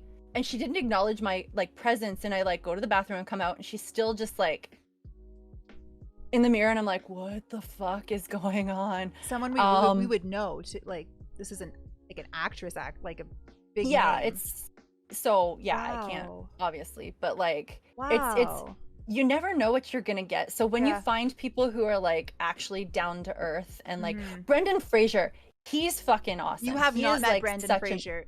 Don't even. Oh my God, he's the best. Oh, I'm jealous. That's so cool. That is so cool. He's like one of those like super chill, like he's just so nice. Do you know what I mean? Like anyone, the ones who like will just actually talk to people because they're still people. You know what I mean? Like everyone is still just a person, but the ones who start to think they're more than people, it's like, really? Yeah. That makes sense. You guys see, even the rich and famous have problems just like us. Yeah, totally. Maybe a little bit worse, given the drug conundrum. Something that you did say is that even celebrities or actors themselves have to brand themselves just like you would as a stream. Oh yeah. You don't think about an actor branding themselves because they have to, they're performing in a bajillion different things. They are the brand of their movie, but that's not at all. They have to sell themselves. Yeah, a lot of actors get stuck in a particular typecasting. Yeah. And some of them work with it. They want that. That's good for their career. But like it's hard because honestly, like, people are multifaceted. People have so many different things going on in their lives. But as a streamer, as an actor, you have to kind of find your niche. And it's amazing how many people do not like when you go outside of that niche. Like, I mean, that's one of the reasons I don't bring up my autism stuff a lot on stream, because when I'm streaming, I'm tongue-in-cheek 18 plus dirty humor RPG chick. I don't know, that's not really a niche. I don't really have a niche exactly, right? But like, you have a brand that you're trying to keep. I mean, kind of. I'm mostly just myself, but I try to not show certain aspects of myself because there's so much more going on in the background. Obviously we all have friggin' lives, but like I just want to kind of highlight like certain spots that work for streaming or work for acting. Like for acting, I would prefer comedy and or sci-fi comedy, like ideally like the Orville. Hire me. Yeah. Like that would be like the best. Oh, I fucking love that. But I do, like, can I do drama? Yes. Do I have so many like mental health things that I've gone through in my life? Like I said briefly, I was homeless for 4 years of my life. I don't go into huge details about that because like that's unfair to you as a person. Yes, you're right. And the nice thing is like, as I get to know people individually, I can speak to them and like, I'm honest about everything. I'm not hiding anything at all, but I don't want to focus on those things. And a lot of people, as they get more famous, they tend to try to even brush things under the rug. Like, that never happened to me. And yeah, you know what I mean? Yeah. Yeah. Yeah. I do. I understand. And then there's also people who like their persona is nothing like them whatsoever. Yeah. Which I don't know how they fucking keep that up. That has to be exhausting. But Yeah. people who are like complete jerks who pretend to be like nice, sweet people, and they're not. They're not. Yeah. Yeah. So it's so like in a way, so like you said, it's a brand. They have to pick and choose pieces of themselves to present to the world, and they create a brand around them. Totally. There's a question in chat from Sin. He asked, what would you say is the most intimidating part of performing on a set? Is it the moment that they say action, or is it before that? What's the scariest bit? Oh, it's 1,000% before that. I still like before acting, before streaming, before hell, even before going out and hanging out with friends, because I'm a complete fucking introvert. I always feel nervous. I always feel anxious. But I mean, I've been doing acting for so many years that when I hear action, it's like it's a trigger now. Yeah. It's like Pavlov's dog. You ring a bell and the dog goes crazy. But like I hear action and I'm just like, boom, I'm in that zone. Mm-hmm. Yeah. And same with like streaming. I could be like, oh my god, I'm not gonna stream tonight because I'm like so nervous and blah, blah, blah, blah. And then I like hit the camera like, hey, what's up? I don't know what the hell I'm doing. Yeah, absolutely. Yeah. Do you what's your process for getting into character? Are you a method actor? Do you do a different types of warm-ups? How do you achieve this? So I don't know that I follow one particular method. I don't think I'm a method actor. I have a lot of life experience, and the more life experience I have, the better of an actor I've become, in that I am able to connect to pretty much every role I've ever been given. I find a situation that it speaks to those feelings that I want, and I think about my life. Like I was in this one class and I had to do a cold read. Cold read is basically, you've never seen the script before. They hand you the script, they say go. So you're reading the script, you don't know what the person's feeling until as you're reading it, and you have to get into it. And it was like this woman was a cancer patient and she was talking to her friend, and there was like a part where she was crying, and I was able to just start crying, and everyone was like, oh my god, like what is even happening? And I was like, well, I connected it to when I myself was in the hospital. I thought I was dying. At one point in my life a few years ago, I was having seizures. I have a lot of fun things that I've been through. And so I just kind of like went whoop right into it. Like I was back in the hospital room. I was back in that situation. And so it just came out. And that's kind of my technique, if you will. You can basically throw me into anything, and I probably have dealt with something that is at least emotionally on the same vibration, if that makes any sense. Yeah, it makes complete sense. Yeah. Very awesome. That's very awesome. You guys, take advice, take heed. Professional actor right here. If you need advice or support, look at this lady. Go to her stream. Ask her. Do you take questions about acting while you're live? If people want to ask me, absolutely. I have no problem with that. Yeah. So that's so fantastic. Another question from chat was, Star Trek, The Titans, Resident Evil. Oh my god, what other big universes have you been in? I haven't been in Marvel yet. So DC, because Titans, right? But I want to be in Marvel so bad. Yeah. Oh, and I missed out. I was supposed to be one of the nurses on fuck. What is that game? With the pyramid head.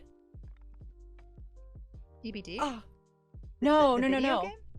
Well, DBD uses them, but it's from another one. It's Silent Hill. Silent Hill. Thank you. Yes. You were gonna be like a voice actor on Silent Hill? No, I was gonna be one of the nurses, like one of the like undead nurses on that movie, but I missed the version. call.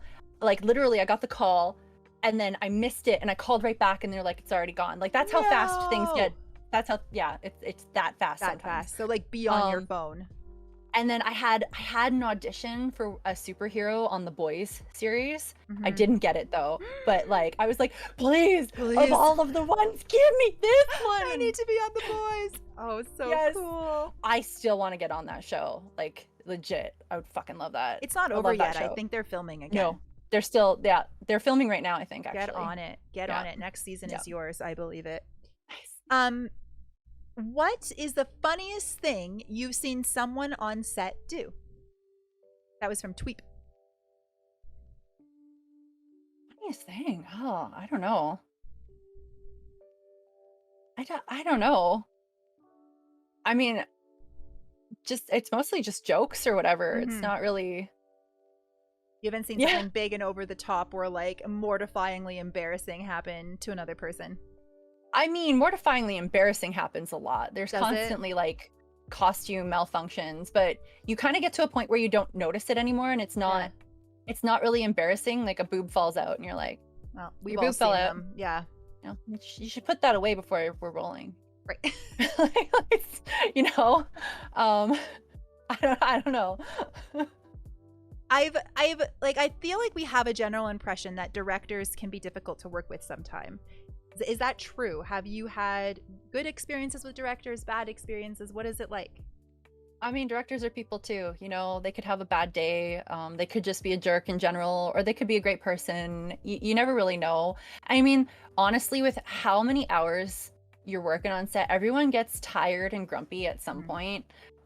So you kind of just you have to take a lot of those kinds of behaviors with a grain of salt, Yeah. unless they're known for being just a jerk from day one. Mhm. When it comes to directors, you get what you get, Mhm. and don't get upset, or else you're the one who's screwed. Yeah, So they're not making that change for you. yeah, no, exactly. That's that makes sense. That makes sense. So, thank you for sharing all of that. That was incredibly fascinating. Your career is incredible, and I can't wait to see what other things that you start to do in acting. So another big part of you is your cosplay. You do a lot of Yes. cosplay. What are some of the cosplays that you've done, and where can we find pictures? I have some pictures on Instagram. I really gotta, so like, I've been cosplaying forever. Hmm. I literally have boxes of pictures, like old school film fucking pictures that I have to find. Um, but so many, like, moving so many times over the years, I feel like so many things have been lost. Um, but growing up, like, Final Fantasy X, Yuna, and like the Sailor Scouts, all of them probably at some point. Um, Inuyasha, Ranma, one half. Like none of those. I can't find any of those pictures, which is really, really Oh sucky. man. But like anything over the past 2 years, I think, are on Instagram. Instagram. Some of them are not though. Like I had a photo shoot a couple months ago where the photographer deleted all of the pictures, and I like was like, come on, dude. How dare you? How Yeah, dare? right. Right. Oof. And like I need like I kind of suck at taking my own pictures. Like, I'm gonna be honest. I actually was a photographer at one point, but taking my own pictures I suck at. Is more difficult, yeah. Yeah, it's not the same. I gotta figure out how to do that, or like find someone local who like wants to work with me regularly. Yeah. But yeah, and I don't make my own costumes like I used to. There's one, I think it's like my banner or whatever on Twitter, where it's Hakama.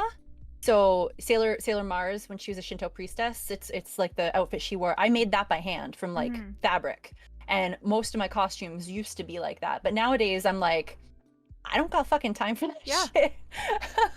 So I'm like buying them online, or like this guy. This is a cosplay. I'm going to be doing a photo shoot with this. God, I can't wait. That's awesome. This is gonna be fun. That looks I'm hopefully hefty. getting this done on Saturday. Awesome. But we'll see. And yeah, this one I bought. Like someone painstakingly made this. Wow. And I managed to find it online. That's incredible. Yeah. Frick yeah. What is your favorite cosplay that you've ever done? Oh, shit. Or at least the top 3 if you can't pick one. I really liked my take on Jack Skellington from Nightmare Before Christmas that I did last year. I did that on stream. I was pretty proud. In the summer, I did the female Titan on Attack on Titans. I literally did it with 2 eyeliners and lipstick live on stream. No way. I had never done that before. I was like, I don't know what the fuck I'm doing, but I'm just gonna keep going. And I did like one little selfie that I put on Instagram, and I was like, oh, this actually looks pretty good. This is like, I wasn't expecting this, because I'm not a makeup artist by any stretch of the imagination. I was just like dicking around, but it worked. So, what's another one? I don't know. I just like playing with costumes a lot. Yeah. Yeah, I think we talked about this at the beginning, that it was something that you've loved since you were a child, and you just like took it away and haven't looked back. Is it something that you plan on incorporating into your stream as a major feature of your stream, or is it something that you just want to do for fun, like no matter what, whether it's on stream or off?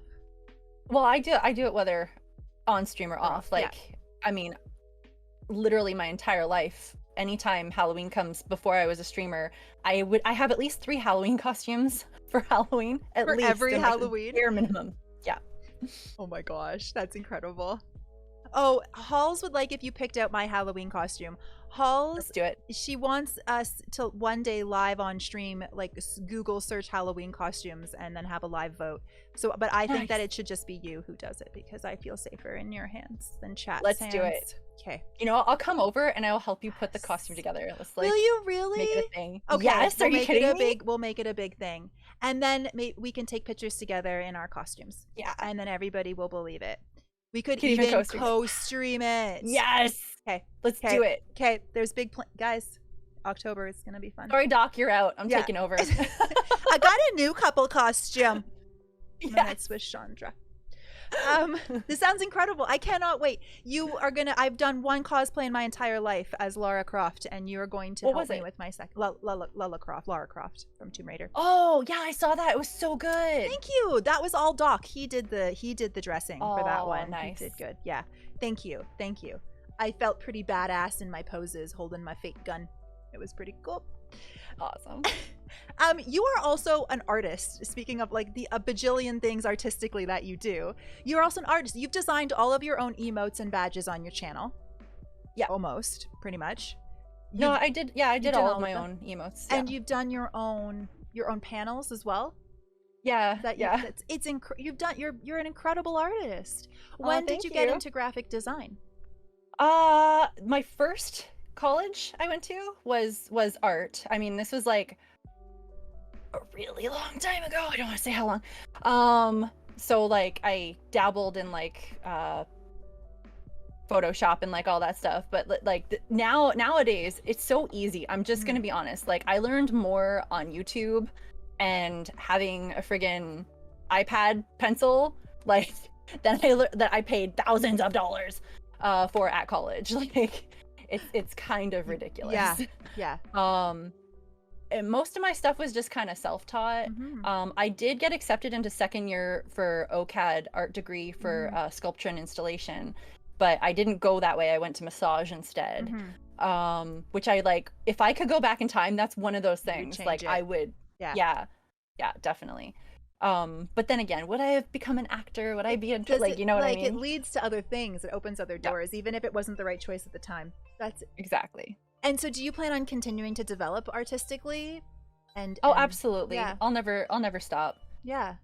Do you provide, like, do you offer custom pieces to people, or do you offer emote design? I've made some. Like I don't know. People sent me like subs and stuff, but I didn't ask for money. But like, let me see. I made this fishy emote for my friend Bucket Sama. I did like my friend Ian, I drew him as a chibi with his like pupper tower. That's amazing. They're so cute. This is one of my favorites. My friend asked for sexy Totoro cosplay. Okay. Oh yeah! Oh my god! I remember you showing me this. It's like, how can you make Totoro sexy? And then you did it. I did it. You did it. I totally rocked that. And like I've done my friend John. He's actually one of the voice actors on oh shit, what is that game? He's Josh on Watch Dogs. Yeah, 2? Jonathan Dubsky. Yeah. He was on your stream. Exactly. This is his dog. Guy. I made that emote for him. Oh yeah. My gosh. You're the incredible person. Just so you guys know, Chandra's the one that introduced us to Jonathan, to J-Dubs. You all remember Papa J-Dubs and his incredible kindness and heart. I know that stood out. Thank you again for that. So you did his doggo for him. Yeah. And like I try to make all my emotes like this starting tomorrow. I did this one actually like 2 days ago. All of my emotes will be spooky. You're changing all your emotes to spookified emotes? I did it last year. I did it for Christmas too. All of my emotes go Christmas or Halloween. Like, wait. Halls would like a Chandra made Lala emote. That would be awesome. I want There's a Christmas Chandra. emotes. Oh my god, it's so cute. And also a little bit dirty. And I love it. Oh my gosh. I would adore a Chandra made emote. We're gonna discuss this. And Yeah. also J-Pop's question, this is the most important question of the night. Is there anything that you can't do? Like fuck. From J-Pop channel himself. I don't know. I tend to do okay if I try something. You're like, you set your mind to it and you can achieve. You are an inspiration. Also, this incredible lady is the one who introduces us to all of some of the best things in our lives, like Hover and Jonathan Dubsky. This is her fault. All of these things are her fault. So do you have future plans for your art in terms of where you intend to go with your artistic work? I'm told, so many people tell me I need to like sell things or like market things. I'm like, I don't know. I have like these paintings. I don't think I can show them because of, here, I will censor one of my paintings. How about that? Okay. Wait, if I can. Is there tetes? Like I'm working. You can barely see that it's a nip slip, but it barely counts. You did that? Yeah, I'm still working on it. That's a oil on canvas. Have you done many of those before? I've done, this is my 4th of this variety. I do like, I don't know if you know what sacred geometry is. I don't know, but I can see it. Mess, but it's beautiful. And this is is all self-taught. Like you haven't taken a professional artist class. Well, just the 1 year of college. The 1 year of college, which was probably fairly significant. But still, like but from this point on, you've been self-taught in your techniques. Yeah. Wow, you guys. So there's a few things that just to get to a serious moment here for a minute.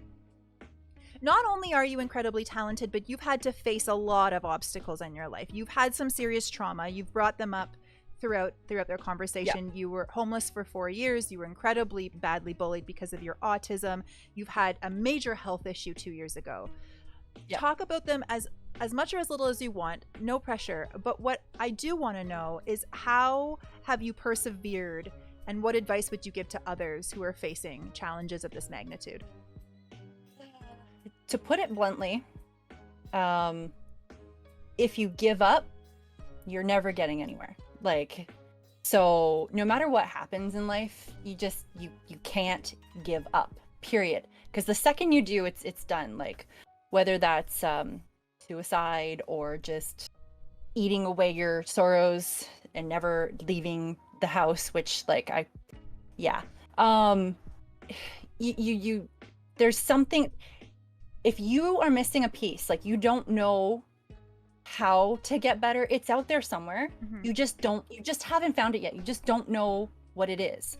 And it might not just be one piece of a big puzzle. You might have to find a bunch of pieces, but like you just have to keep moving forward. You just have to keep moving no matter what. And eventually, I'm not gonna say things are gonna be better.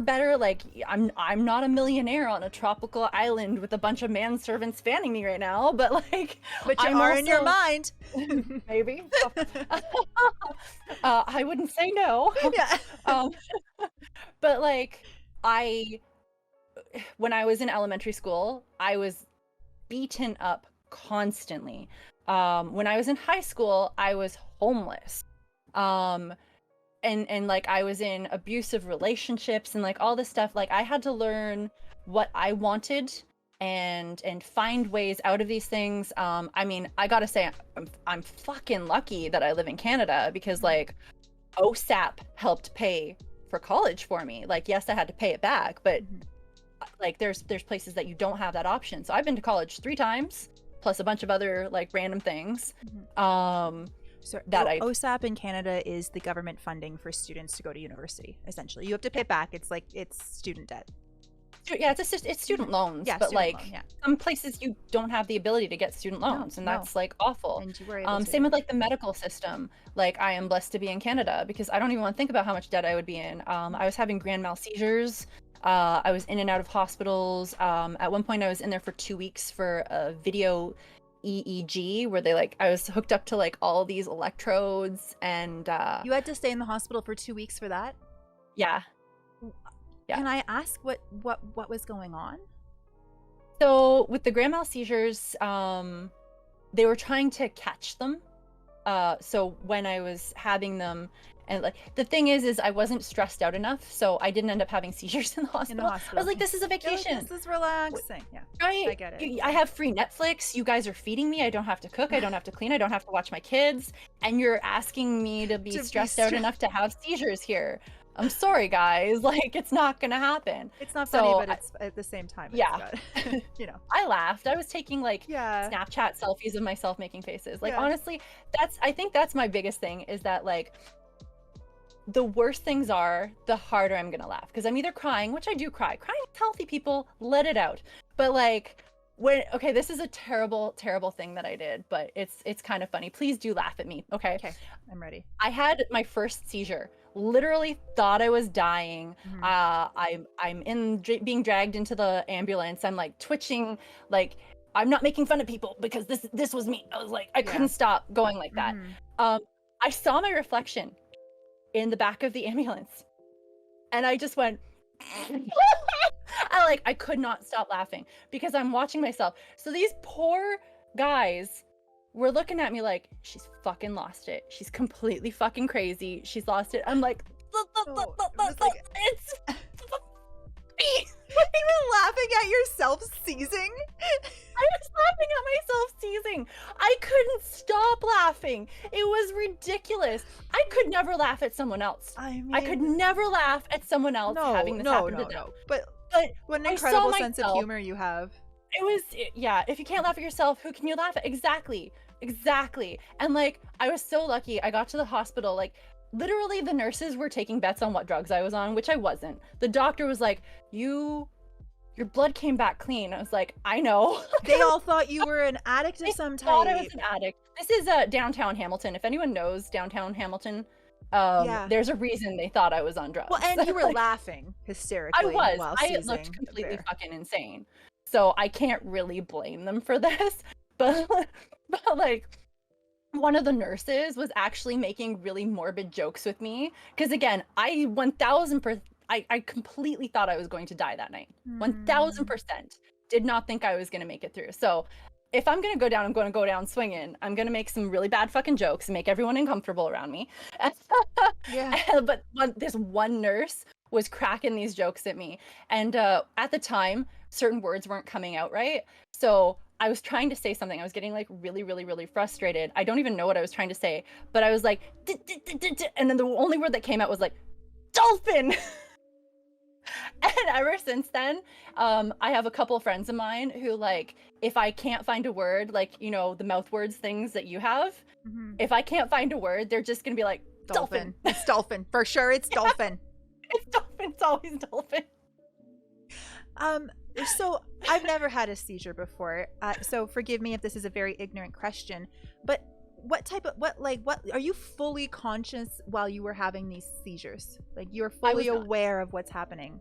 I was not. There's different kinds of seizures. There are ones that you can. Mine were grand mal. So mine were like the movie ones, which is not all of them, I'm gonna be honest. But mine were like, it was convulsing on the floor. It was kind of awful. Like, they were the scary. I actually felt worse for the people around me seeing me like that. I'm gonna be completely honest, because I'd come out of it and I'd be like, ow, my head hurts, or like, ow, I bit my tongue, or something like that. But they would be like, you were like that for like 5 minutes on and off. And like, I would remember, because I was at the worst point, it was like rolling seizures. So I would have a seizure and then I'd come out of it for a little bit and I'd remember like brief things and then I'd go back into a seizure. Mine were thankfully a lot triggered by stress, and so me freaking out about the seizures only made them go on longer. As I got to understand where they were coming from, seizure soup, I would call it. So like not sleeping enough, drinking at all. Mine came down to a medication that I was on though. So I am no longer on that medication. I no longer have seizures. It would take a lot. I still have the possibility to have seizures, but it would take a hell of a lot to get me there at this point. Thankfully, like I can drive and I can do all these things. But when I was on that medication, like while this was still under investigation, I wasn't allowed to drive. I had my license taken away. Like it was a big thing, obviously. But thankfully we figured out the root cause. I mean, like the root cause is, it's a wiring thing. Autism is often comorbid with seizures, but like I have to have like so many things happening at the same time to stack up. Yeah. So this was obviously a massively traumatic moment for you. Yeah. And you talked about how you thought you weren't going to make it through. Yeah. A lot of times when people have a very near-death experience, they there's some type of awakening or awareness or something that bubbles up. Did you experience that? And if so, what was it? I mean, I think that was kind of the start of, I couldn't keep pretending to be someone else. Mm-hmm. Most of my life I was told to be a particular type of person. I did the school, I did the wife and kids and house, and I was the mom, and like I was supposed to do it in a particular way, like quiet, and mostly the shut up, be seen, not heard was like a lot of what I was taught, and I fought against it when I was younger. That got me bullied, so it kind of reinforced that I'm supposed to's. Mm-hmm. You know what I mean? Like, mm-hmm. You're supposed to be this way. You're supposed to do this. You're supposed to act that way. You're supposed to. But I was fucking miserable. And yeah, I can't supposed to anymore. You know what I mean? I don't necessarily wear my wigs out in public with the other moms, but like I'm at the point in my life where if I got a call right now and had to pick up my kid from school, I'd just march over there like this and be like, what do you want? I'm working. Like, yeah, this is what it is. Yeah. Awesome. So it was this new lease on life where you're like, I don't give a fuck what you think about me. I'm going to do me because it makes me the happiest. Exactly. But you're embracing it to like a much deeper and real degree than a lot of us probably, because I think we all play around with this idea and we hope that we can achieve it, but you're doing it. You're rocking it. I can't go back to that other life. Like even when I went to become a Montessori teacher, mm-hmm. I love children. I absolutely love them. I can't deal with the parents. Yeah. I'm gonna be fair enough. Honest. Fair enough. But like the like 9 to 5 thing, or like the not being able to have that creative expression, and quite frankly, it is really fucking hard for me not to swear all day. I can't do that. Let loose if it helps your cause. Yeah. Shondra, you are an incredibly fascinating person. This conversation has been amazing. I have loved it. We're going to go to some of the final questions. If there's any final questions from chat, please drop them in now. And then we're going to get to our last question soon. Halls asks, have you ever kissed the piranha plant? And would you do it right now if we challenged you? What are we going to give her if she kisses the piranha plant? That's what I want to know. She can't just give out kisses for free here. This isn't a free kiss booth. What does she get out of it? Can we get like a gifted sub or something? How about a kiss for a gift? A kiss for a sub. Kiss for a sub? A kiss for a sub. Yeah, sure, I'll do it. Give it a great big smooch. We want to make this worth our $5. $5. Smoochy smooch. I adore you. You're incredible. Oh my god, you're incredible. Okay. And I got lipstick on it. I can't hear you. I'm tangled. Is it now a lipstick smooched? Perfect. Good. I'm heading over to your channel right now. There we go. This is happening. Gift sub. Can I gift a sub? Yeah, I can. Oh, frick it. I'm not gifting a sub. I'm subscribing myself. I haven't subscribed this month. Frick it. I'm gifting myself this dang sub. Awesome. Thanks, Web of Shadows. All right. Done. It's perfect. A smooch for a sub. I want to live my life that way. That's amazing.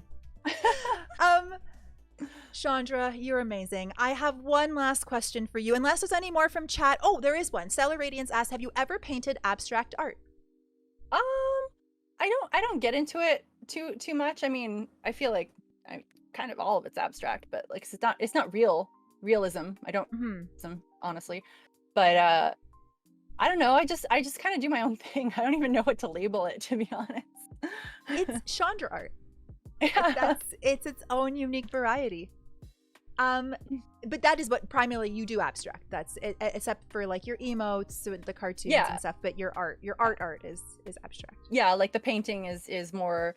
I pick a color scheme, and then it's usually it's called attraction art. To be honest, it's what I named it myself. Oh. So, for example, one painting that I sold was green for happiness, and my friend was trying to escape an abusive relationship. So I painted black in the background and white in the moving forward, and it was like this pose like this. So she was finding her strength and moving forward into the light. My one painting that I have that I can't move everything to show you guys, I painted in like pink tones to attract my partner, who ended up being the father of my children. So like I have a goal in mind that I paint to try to like get. Yeah. So you start with that vision, and then you work towards it. That's amazing. Yeah. There are a few other questions. I hadn't scrolled down far enough in my question sheet, but there are more. If you had to do a live action role on Futurama, which character would you choose? Oh, I fucking Lala, of course. Why? Because she's badass. Who wouldn't want to be her? Right? she's the one with the one eye, right? Yeah. She's pretty badass. I've watched like 2 episodes, and she was the only character I cared about. Oh, you gotta watch the rest. It's such a good series. Is it? I've heard amazing things about Futurama. Yeah, so good. When and what was your very first acting scene? Oh, on film or TV? On film. Probably like 4. I don't know. My mom was actually like a makeup artist in film and television when I was growing up, and like a model. So I don't even know. I was on a bunch of like little weird things, random things, and like commercials and stuff. So you can't exactly remember what your first one was? No. Is there something that really stands out to you as one of your earliest acting memories? Technically I wasn't acting, but I met Weird Al Yankovic when I was like 3, and I fell in love with him. And honestly, I would marry him to this day. Yeah, Weird Al, if you're out there, there's an eligible bachelorette here for you. Yeah, in case you. Totally. I have question for ShondraLive. Wait, I have to turn you down. Shh. Wait, you're like booming loud. But we want your question. Okay, Mr. His overwhelming manhood is boom. He go boom loud. Please tell us about your overwhelming manhood and your question for Shondra. I see you make sex time with the plant. I was wondering, maybe you like man who look better than plant? Yeah, I would like a man looking better than the plant, for sure. Mom, she said yes. Okay, thank you. Bye-bye now. ShondraLive. What just happened? Doc happened. I don't know. But he does now he's screaming down the stairs that to his mom that he's now allowed to be with ShondraLive. Or ShondraLove, sorry. Was that the sex doctor? That wasn't sex ed. No, that's a different character that will be revealing himself very shortly. Actually, no, you met him already. It was the man from Ukraine where I was a large woman. Oh, Jesus. Do you remember that clip? That's that character. That's the one. Yeah, the sex doctor sounds fun. Yeah, let's go back to this. That character is specifically designed, I think, to embarrass me, and now you. That's wait, where was my brain hole? Oh, my question was, how long does it take to put on or take off a wig? Is it an elaborate process? I'm pretty quick with it. Okay. Because I do it all the time. So how quick are you? Because Halls wants me to challenge you, and I dare you to switch your wig as fast as possible, and Halls is going to gift you a sub if you can achieve it. In under a minute? Is that like is do I it have yeah a timer? is a minute enough what's time? The timer? What's a reasonable amount of time? 2 minutes? Like a fast but yet very like also reasonable. 2 minutes? Yeah. Okay. I'm gonna wait. Don't go yet. I'm gonna start my timer live. Okay. So that Let me we move can my mic so I don't destroy things. We can all. I have to find a timer device first because I don't. Because I have to take my earphone out. Oh, and like and go through the whole rigmarole. Okay, add 2 minutes. Okay, so are you ready? All right. 3, 2, 1. Take your earphone out and go.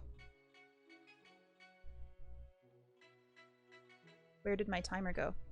Oh, there it is. It's very small right there. You guys see it? She's on a timer. We need an official timer on here. Wait, that wasn't fair. That was 15 seconds. She cheated us, y'all. She cheated us. The speed. Halls, I'm sorry. She beat you. She beat you out. I thought that she even has time to go for a pee. And you look just as fabulous as you just looked. Oh my God. Look at her go. You're incredible. My last question for you of this interview is this. What is the most sensible advice somebody has ever given you? That would be a duck. And that's there's 2-part advice. Mm-hmm. Let it all fucking roll off your back is like the first part of being a duck. And the second part is everybody sees you calm above the water while you're just like underneath. Don't let them see the fact that you're like working your fucking ass off. This is incredible. Can you move your mic back just really close for a sec? Thank you. Oh, sorry about that. No, that's okay. So, but she said, if you guys didn't hear that, the best advice is to be a duck, which is like totally calm on top while your feet are like pummeling under the surface. Who gave you this advice? Is this a ShondraLive gem? I don't know. My mom tells me be a duck a lot. And just I've heard the saying before, but I like it because both you can't take on the stuff that people are throwing at you, let it roll off your back, and just like make everyone think you're chill when you're like fucking working hard. That's awesome. You guys heard her? I'm relaxing. I just really wanted you to hear that because it's like that's an incredible be a duck. What an amazing thing. That's a great or even better, a uniducky. Oh, a uniducky. Sorry, the 2-minute alarm has just come up. That's it. Better yet, be a uniducky. You know that they got no problems. At least that's what they present to the world. Shondra, thank you so much for your time. You are a gem, and I think that I really hope that more people discovered you today. Get over there, support her. She deserves it, you guys. What a phenomenal human she is. Halls can't get enough. She says, wait. She wants more. I think you've got a new love. Yay! Be a duck. Just be a duck. Halls, what's up? Everybody go follow her on all of her links. Get over there. I have another dare. If you both do a dance right now, you both get a gifted sub. Are you ready? I can't stand up though, because I got Oh, we'll do a chair dance. Okay, chair dance. Macarena. 3, 2, 1.